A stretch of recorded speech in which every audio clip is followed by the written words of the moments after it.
ڕاگەاندراوێک لە ئەنجومەنی یاسایشی هەرێمی کوردستانەوە دژە تیرۆری کوردستان پیلانی هێرشێکی تیرۆریستی لە هەولێر پوچەڵ دەکاتەوە. دژە تیرۆری کوردستان دام پێدانانی تیرۆریستێکی داعش بڵاو دەکاتەوە کە دام بەوە دادەنێت تیرۆریستانی داعش پلانی هێرشکردنە سەر بەڕێوەبەرایەتی گشتی دژە تیرۆری هەولێریان دانابوو بە ئامانجی دەرباسکردنی جیراوانی داعش لە زیندان و نانەوەی پشێوی لە پایتەختی هەرێمی کوردستان. تیرۆریستەکە کە ناوی سەبحان عەبدولسەلامە بە هەوڵ و چاوکراوەی تیمەکانی بەڕێوەبەرایەتیەکەمان بەر لە ئەنجامدانی کردەوە تیرۆریستەکە لە ناو شاری هەولێر دەستگیر کرا. لە دام پێدانانەکەیدا باز لەوە دەکات کە پەیوەندی بە سەرکردەکانی ناو ئەو ڕێکخراوە تیرۆریستیە هەبووە و خودی خەلیفەی داعش ڕای سپاردووە بۆ ئەنجامدانی ئەو کردەوەیە لە هەولێر.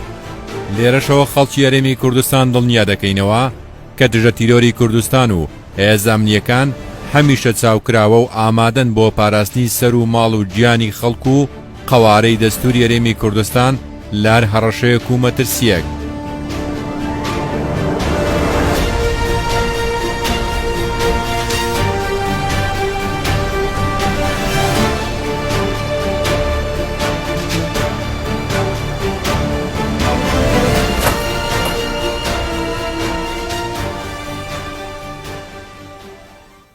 الاسم سبحان عبد السلام سالم عبد الله الملتوح الرفاعي من محافظة نينوى، مواليد 1970 سنة 2014. انتميت لتنظيم الدولة الإسلامية ولاية نينوى في هيئة التطوير والتصنيع قسم التفخيخ. عملت في التنظيم حتى تحرير الموصل.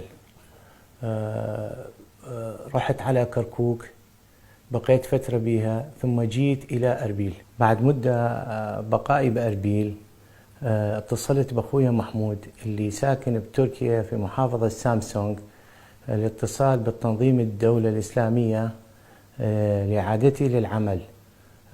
بعدين عادوني للعمل ولاية الجزيرة. قبل فترة اتصل بي ياسر أبو عزام وطلب من عندي تصوير المديرية العامة لمكافحة الإرهاب في أربيل لتنفيذ عملية تحرير السجناء بأمر من الخليفة.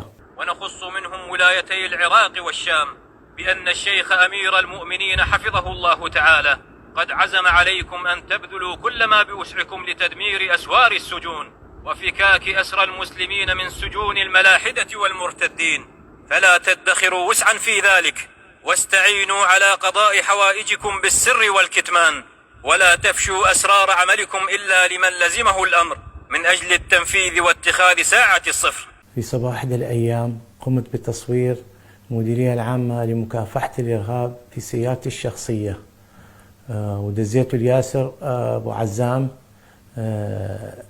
وبعدين دز لي قال لي راح أدزلك المواد والأغراض والأشخاص لتنفيذ العملية، وقبل ما يتصلني الأغراض والأموال والأشخاص تم القبض علي.